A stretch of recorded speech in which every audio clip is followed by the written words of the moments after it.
Hey, what's up you guys, it's Dorothy and welcome back to my channel. In today's video we're going to go into chapter 22 of The Murder House by James Patterson and David Ellis, so let's get right into this video. This video may contain sensitive topics and foul language. If you do not wish to continue, I suggest you click off the video now. You have been warned. Chapter 22. The room looks more like a maximum security prison than a court of law. The number of sheriff's deputies is doubled virtually, lining the walls of the courtroom. Beefy security guards with jumpy eyes, armed with handguns and cuffs and tasers. The tension in the room has raised the temperature to something between stuffy and downright unbearable. As we wait for the judge, I scroll through photos of my iPhone. Nearly all of the recent ones include Lang in his ridiculous polka dot swimsuit at the beach, flipping burgers on his Smoky Joe in the backyard, chomping on a cigar, asleep on his lawn chair, his wife-beater t-shirt creeping up to reveal his added poundage, a photo I often used when arguing about his diet. Silly shots of them, but so dear to me now. Those little things, those frivolous moments that mean so much in hindsight. And then, amid these pictures, the one from the lawn on 7 Ocean Drive, the crescent-hooked bird, that inspired creature that has taken up permanent residence in my daily nightmares. What's with the stupid bird?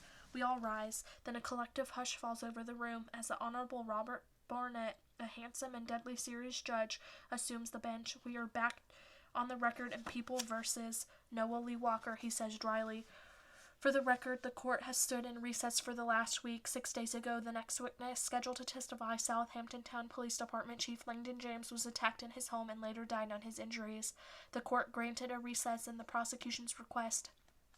A shift in the courtroom pew, a front row seat granted me by the prosecution. Noah Walker denied any involvement in Lang's murder, but Judge Barnett revoked his bond anyway, out on abundance of caution, so he's locked up again in Riverhead when he's not here in court. For the record, Mr. Akers is present today for the state, and Mr. Body is present for the defense. The judge removes his glasses, and of course Mr. Walker, the defendant, is present as well. My eyes move to Noah, sitting on the defense table with his hands folded and his eyes cast downward. His feet are crossed, raising the cuffs of his jeans slightly and revealing bare ankles. He didn't even bother to wear socks to the trial. He looks like a hippie islander. I let you live, you little shit. You could at least show a little respect. I replay that moment in the attic bedroom, feel the surge of adrenaline returning, how close I came to doing it, how close I came to putting the bullet between his eyes instead of firing it over his head. As if he senses me, Noah turns his head 90 degrees and catches my eyes. He still has the shiner I gave him that night, though it's now a dull yellow bruise. The split lip has healed and the swelling dissipated. His jaw probably still hurts, but nothing was broken. As far as I know, Noah hasn't publicly complained about how I treated him that night, sneaking into his house, punching and kicking him, not to mention firing a bullet within inches of his scalp. That should be coming any time now, a police brutality lawsuit, probably a request for $10 million for his pain and suffering. But for now, it's just his eyes locked on mine. Something flutters through my chest as I stare back at him. The nagging feeling that I can't read him, that I don't know him. He is neither antagonistic nor smug in his stare. He is neither enjoying himself nor resentful. He just stares at me as if somehow, in some way, we are discovering each other. We are connecting with each other. Something is happening between us. I snap my head away, breaking eye contact, sweat popping out my hairline. I take a deep breath and brush the hair off my face. He is the worst kind of creep. He's the kind who can suck you in, the sociopath who can smile at you tenderly while he's diversing monstrous ways to torture you. Well, not me, pal, not anymore. You may have fooled me initially, but no longer.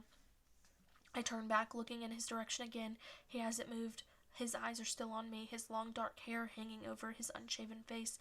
My heartbeat kicks into a higher gear. I uncross my legs and play with my hands.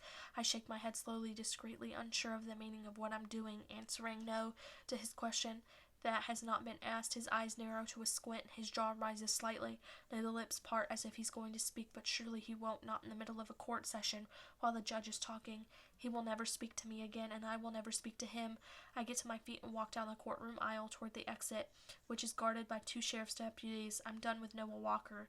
The next time I see him, it'll be his sentencing. After the judge informs him he'll spend the rest of his life behind bars. Yeah, let's make eye contact then, pal. Let's see the look on your face then.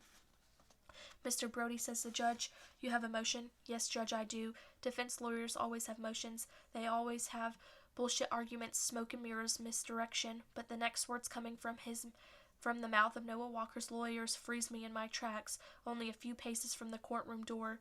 Your Honor, he says, the defense moves for a dismissal of all charges. That is the end of this chapter. I will see you guys in the next video. Bye.